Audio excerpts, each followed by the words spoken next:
How y'all doing? Welcome back to the Blue Chip Podcast by fans for fans. It's your host Cody Potter. We're going to do a little breakdown today. We're going to get into some contracts. First off, I just wanted to say I know it's not Mother's Day, but happy Mother's Day to everybody. To all the women in your lives, man. I used to talk ball with my mom all the time, which is probably why I do this pod. Just a little shout out to them. Again, we're gonna get into a couple things today, man. We're gonna start off with like the contracts going around. A couple big players signed right around minicamp. Jared Goff, 4 years, $212 million. I think that's well deserved. Everybody knows the Jared Goff story, man. From going from the Los Angeles Rams to the Detroit Lions, man. He's really he's been there through their build, man. He's been a centerpiece. Very excited to see what he does, man. I think they're getting to the point with that team, man. They've signed Penny Sewell this offseason. Amon-Ra St. Brown. Very excited to see what they got going forward, man. They're definitely building the team the right way. I love the way they build tough, hard-nosed football. I think Jared Goff's a big part of that, man. Big part of the identity, man. He's not the biggest, fastest, strongest guy in the world, man, but he makes the throws. He's composed under pressure, man. I really, really like what Jared Goff has done there, man. He's definitely earned every step of the way, man. Definitely been doubted, definitely been left for dead. So, to go to Detroit where everybody thought it was a death sentence, in the Matt Stafford trade, the Rams got a good part of that deal too, It's something that I like to see, man. I like to see Jared Goff do his thing, man. It's an exciting team, man. Dan Campbell has that team rolling. 4 years, $212 million. That's a good chunk of change, man. It's 53 per. And 170 guarantee, man. So he's pretty much locked in for the next 3 years with the Detroit Lions. And I'm curious to see how far they take it, man. They're definitely right on the edge, man. They're on the cusp in the NFC, man. They're going to be competing with the 49ers, who we're going to be talking about a lot on this episode. And then another player that I love, man, Antoine Winfield Jr. for the Tampa Bay Bucks, man. 4 for 84. One of the premier safeties in the league, one of the premier back-end players, man. Plays physical, plays tough, makes all the tackles, will lay the wood. He can play the enforcer style, can play the back end all the way, which is what he is. He's a free safety, man. He's a ball hawk. He gets his hands on the balls. He's one of the rare impactful players at the safety position, man, that I think regardless of scheme, he would pretty much shine in just about every package, man. And he was a hell of a player coming out, one of my favorite prospects in his class. I'm not surprised to see him get this contract, man. He's been a hell of a player. As we get into that, we're going to do a little state of the franchise for the 49ers right now, kind of, go over their draft, players I like. I'm not going to isolate every pick. I'm going to talk about every pick that pretty much stands out to me, which, for some teams, man, that might be 2 players. For some teams, it might be 6. It might be 8. For this team, it's going to be quite a few players, man. I've always respected Kyle Shanahan. He was the coach that I wanted back in the day when we signed his dad. He's it speaks for itself, man. The resume. Everybody knows the 49ers are competing in the NFC title game every year.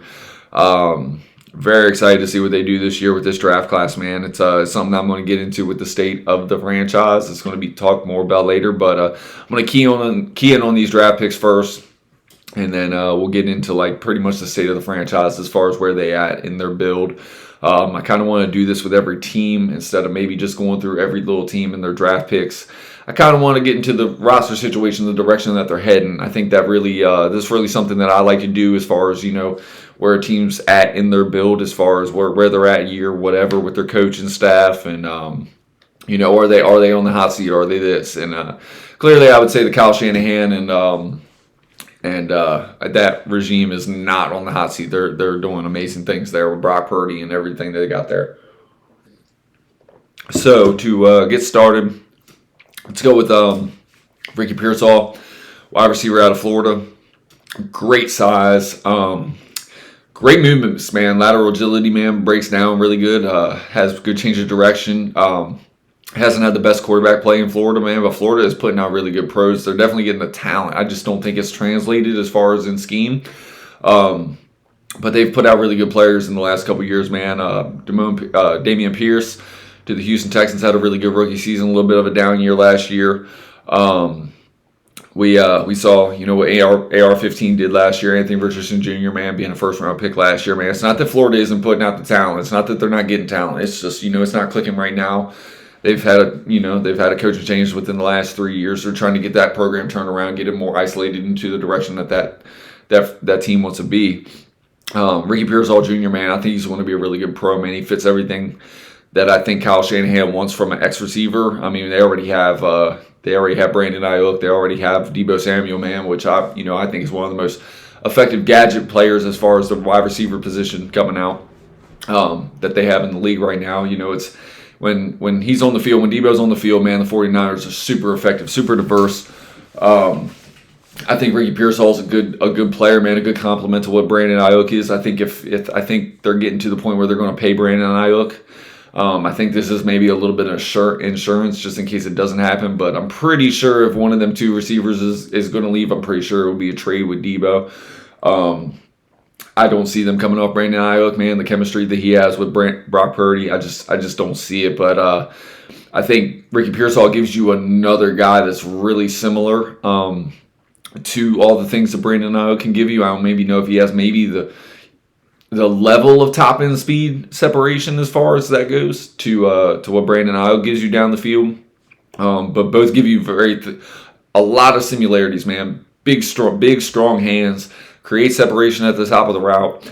I'm very excited to see what Pearsall does, man, because he's the type of wide receiver that Kyle Shanahan's had a lot of success with at the X position. I know he's not going to be their X coming in early, man, but he's going to be a good guy that they can run in the slot. He can be a big slot. He could definitely break defensive backs down in that position. Super crisp route running, man. He's got electric hands, man. This dude catches just about everything, man. And he has not had good quarterback play. So with Brock Purdy and the things that Kyle Shanahan does and the separation and spacing that they get, I very much expect Ricky Pearsall to have a very big impact for the 49ers starting year one. Their second pick was Ricardo Green, Florida State cornerback. He was definitely on my draftable list. I like what he does, man. He's a physical corner, maybe a little bit undersized, but he has very, very great feet. Very, very great feet. And he's physical, like I said, man. If it's going to be it's something that you're going to hear if you listen to me a lot, man. You're going to hear me always talk about making tackles from the cornerback position and good feet. So you have those two things, you're probably on my draftable board, and he definitely was. Dominique Pooney, third round offensive lineman. I'm going to consider him a guard. That's where I had him translating to. Kansas has a really, really exciting kind of offense, man, that they got going on down there. Got a mobile quarterback. It's a pretty exciting team to watch right now, man. In the run game and in the pass game, they use a lot of zone schemes. This guy's definitely fits into that zone blocking scheme that Shanahan loves to run, man. I think he's an excellent guard prospect. He's played tackle.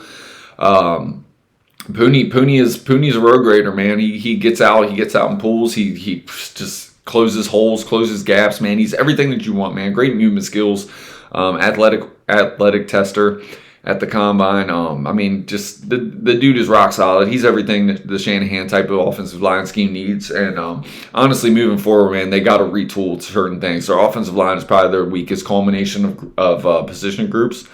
Of course, they got Trent Williams, which was just the best offensive lineman in the NFL, in my opinion.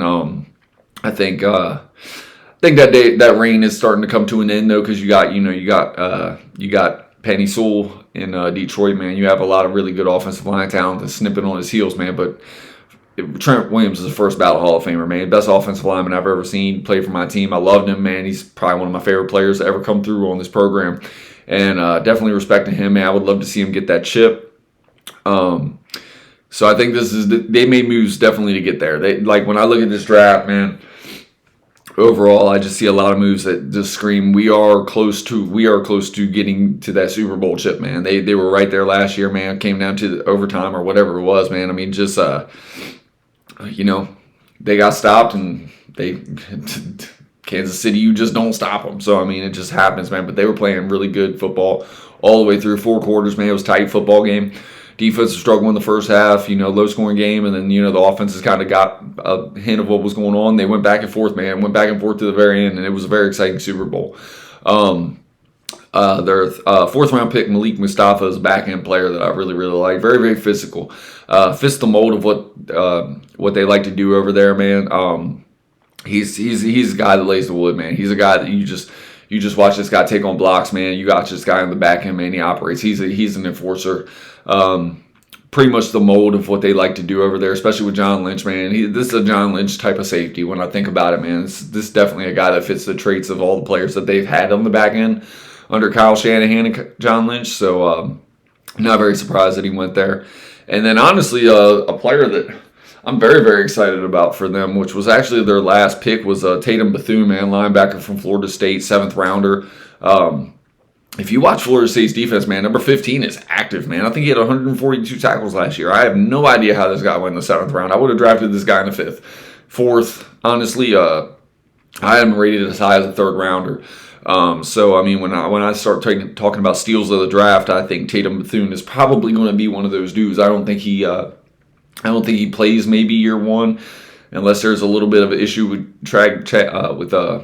with Greenlaw's Achilles injury that he sustained in the Super Bowl. But Dre Greenlaw's a bad dude, man. Honestly, as long as he's healthy, he's starting. Which I'm kind of glad this is the topic that I'm going to lead into the state of the franchise with, because this is going to be a common theme that I'm talking about, is pretty much the state of where the 49ers are. Brought up Trent Williams, brought up Dre Greenlaw. They got Fred Warner there, which, Fred Warner's a cornerstone player. They're not letting him go anytime soon. So with where they are in the 49ers build, I would say this is year like 7 of Kyle Shanahan. They have had multiple quarterbacks, man. They did the Jimmy Garoppolo thing that they traded for him.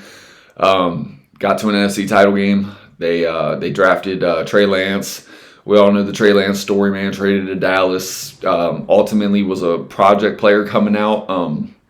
I liked him for us in that draft. I was thinking more of the teens, maybe like the top 10 kind of pick.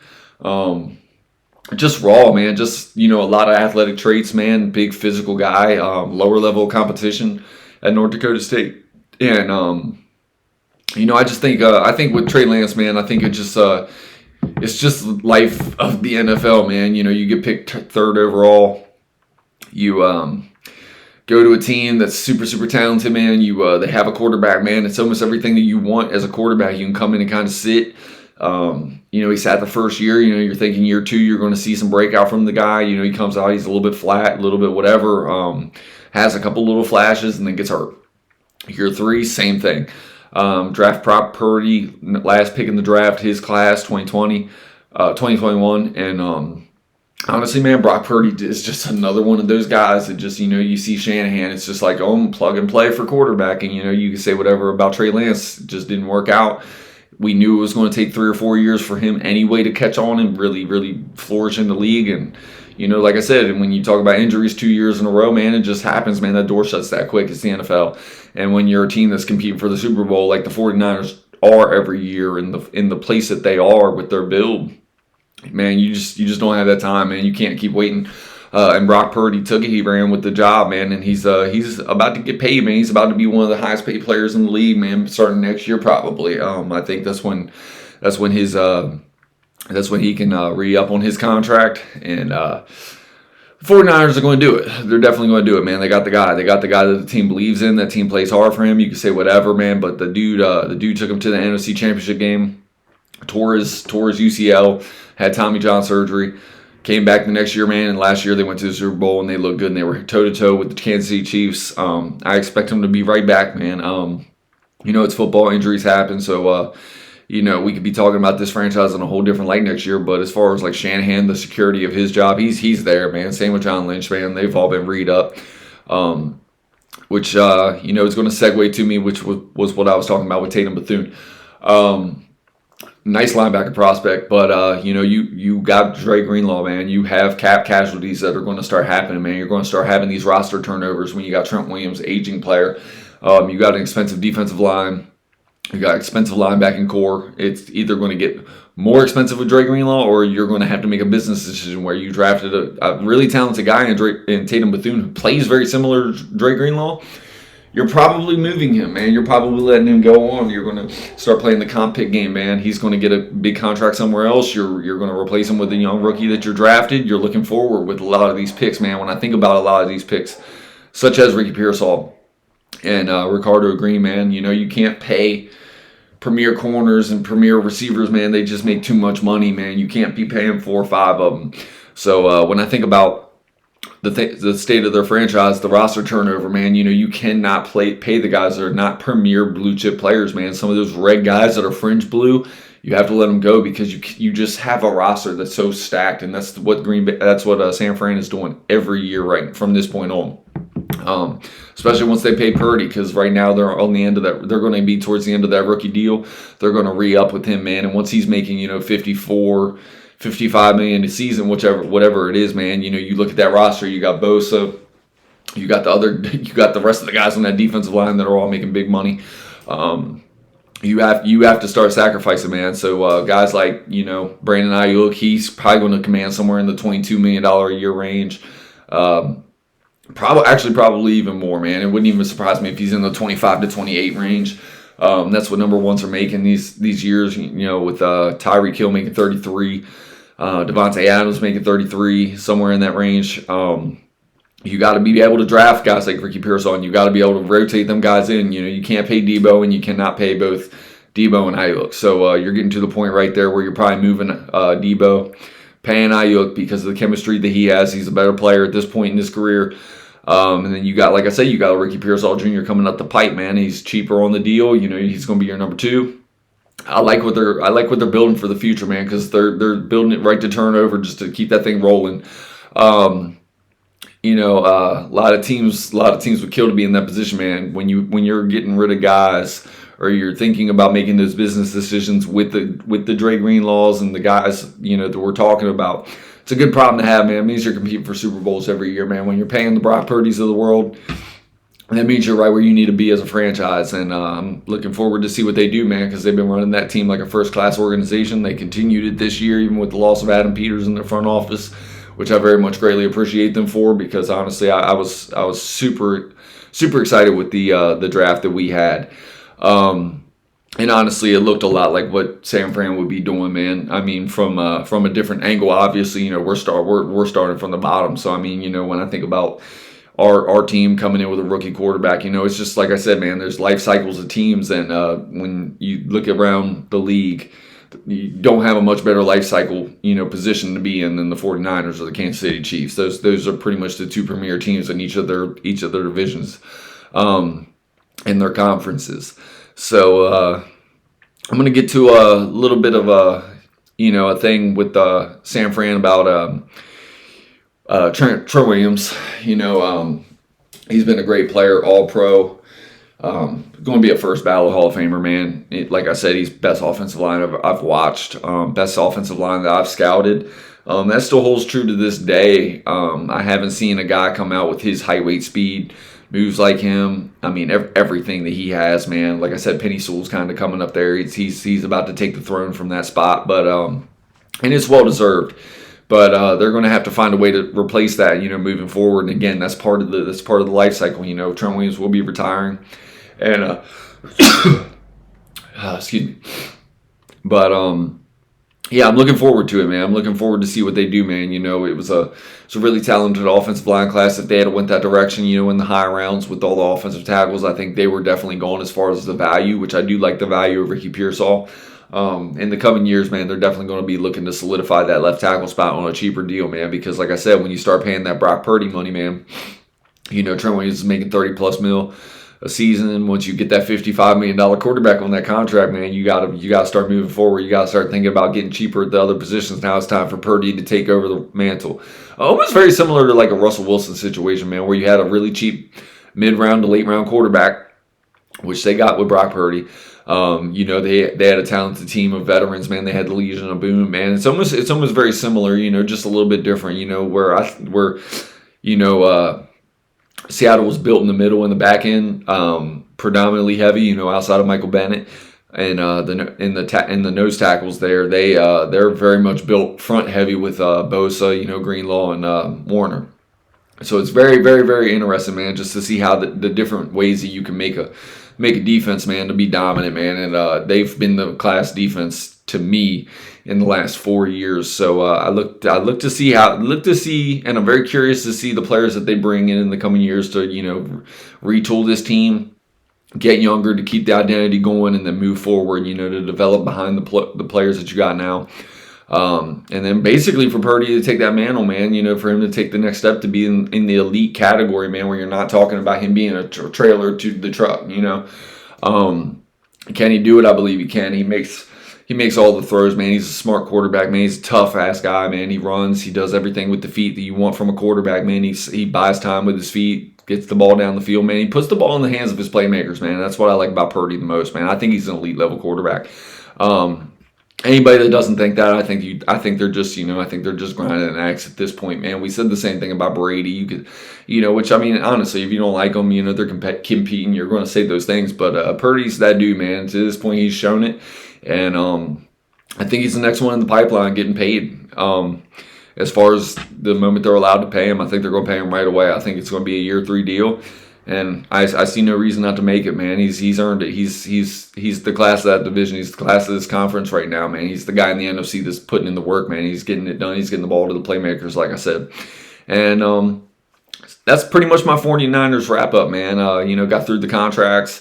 I'm a Commanders fan, so we always do we're going to always have a little bit of a Commanders segment as long as there's some kind of news, something that we can get to. Rookie minicamp's over. They're in voluntary OTAs right now. Got a little bit of injury news with our second round pick, Johnny Newton. He's got a Jones fracture in his foot. He's going to have surgery, man. When I think about that, man, it kind of sucks, Had the same injury on his other foot coming out, which was, talking about the medicals and things, which is probably a reason that he fell to the second round. Well, he's got the same thing in the other foot. They're going to have to put a screw in, do things like that. But, when I think about a defensive tackle having this kind of injury, it's best that, you get this done now in May. 6 weeks, that should put him around the time back in line for training camp, which is a good problem to have, man. He's not going to miss training camp, man. If I'm going to miss some time right before training camp. And I'm very excited to see what they got going forward when he gets healthy, gets on the field, man. He's going to be an integral rotational piece for this team. Another thing I wanted to bring up about the Commanders, man, just watching the videos from practice, man, Luke McCaffrey and Jaden Daniels, man, they had a little chemistry, it looked like in rookie camp, man. I gotta say, man, Jaden's size, he looks good. He looks good on the low end, man. He's a little bit thicker in the legs than I thought he was, coming in at LSU last year, man. When you look at him on tape, he's definitely a little slighter than he was looking in practice anyway. You can definitely tell he's starting to fill out a little bit, man. He's 23. He'll start to hold on weight a little bit better, man. Once he gets to like 25, 26, man, he'll probably put on another 10, 15 pounds. And honestly, his frame, it looks good on him. It looks like he's going to be able to carry that weight. So I'm very excited for him to, probably get into the like 215 range, 220 range. I think is where he probably tops out at for his frame to maintain his speed. Honestly, man, his release, man, it's kind of beautiful to watch. I'm a guy that loves watching the quarterbacks. I love scouting the quarterbacks. I'm very excited with this pick, man. I mean, I think every Commanders fan should be. When I watch that ball come off his hands, man, just how quick it is, man. Honestly, that release it's flawless. It's a flawless release, man. The ball comes out with zip, man, and makes it down the field. I don't think it's the strongest arm in the class by not by much, but I tell you, dude, the way the ball gets down the field, man, with the release for how compact it is, man, it gets right out of his hands, man. It gets right down to the field. He throws a beautiful ball, man. A couple of videos that he had to one of the walk-on tight ends that we have trying out for the team. Man, it was just right in stride, man, perfectly down the field, right up the middle of the seam, man. He had a really good throw to Jack Saint, the Georgia wide receiver, who's an undrafted free agent as well. Very excited, man. I'm very excited for this team, man. The things you hear coming out, man, there's actual real excitement, man. I think Jaden Daniels is the ultimate competitor, man. Honestly, the things that I heard post-draft, things that I heard pre-draft, it's evident to see why they were very, very high on him, man. Coming in early, having to get the codes changed so he could come in at 5 a.m., do VR, virtual reality work, kind of like running plays where you're not really necessarily dropping back physically and looking at things where you're making reads on virtual screens. It's just something, that it takes from the quarterback position to be able to have that extra leg up on everybody, man. It's just another step in the process. It's just, I'm outworking everybody, and then on Sundays it shows up, man. I believe in Jaden Daniels, man. I'm very excited for this kid. Another thing I wanted to talk about with practice today that I kind of noticed, Jahan Dotson and Emmanuel Forbes, man. These guys are our last 2 first-round picks before this administration came in. And Jahan, like I said, man, I've said it many times, man. I had a blue chip grade on this guy. And very, very excited to see what this guy. I think this guy fits this offense to a T, man. I think this guy is a timing, rhythmic guy. I think when you factor in what Jayden Daniels brings in the run game and the addition that can really have, and I think the boost that the run game is going to give to Jayden Daniels, I think Cliff Kingsbury's very, very, very intelligent in that regard. I think he's going to very much give Jayden Daniels a really good run game. He's going to definitely rely on the run a little bit more than I think we have in years past. We've made some moves up front that tell me that there's going to be a little bit more push on the line of scrimmage. Very excited to see what Jahan Dotson can do in this offense, man. It's year 3. It's time to click. He flashed as a rookie, had a little bit of a sophomore slump, which, is pretty evident, on the tape, man. He had some drops, which are very uncharacteristic to him. And then Emmanuel Forbes, man. Emmanuel Forbes, something I was seeing in practice today, man. He looks like he's playing fast. And, of course, you ain't got no pads on. Everybody looks like they're fast, this time of year. But Emmanuel Forbes is a perfect fit for a Dan Quinn defense, man. When I was scouting him, that's what I said for him. I very much thought he was on Dallas's radar.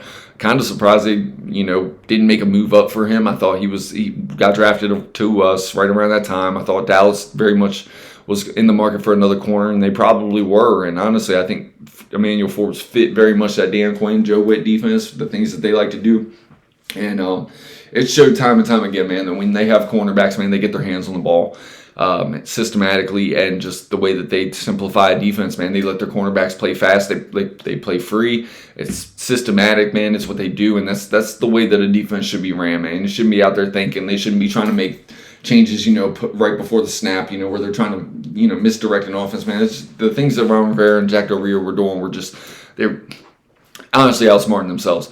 So I'm very excited to see these two, man, because honestly, they're almost what I would consider 2 first-round picks that just have not been developed, that are, I believe, in this system, both offensively and defensively, are going to develop, man. So I'm very excited to see this going forward. That's pretty much what I got for today's episode. Like I said, I wanted to do a state of the franchise, kind of break it up where I can kind of assess the draft, go back, identify guys and key in on guys that I was very much high on, give a little bit of foreshadow for the state of the franchise and where they're at. I'm going to do this for every team, and I think that's going to lead us up to training camp. And then once we get to training camp, man, I'll be talking about every team every day. And that's going to lead us into the season where I'm going to do a lot of pregame things. And I got some exciting stuff coming from the Blue Chip Podcast, man. So I appreciate you guys tuning in. And, that's going to be the episode for today. So I appreciate you guys stopping by. Give us a like, comment, subscribe. Anything you got to do. How these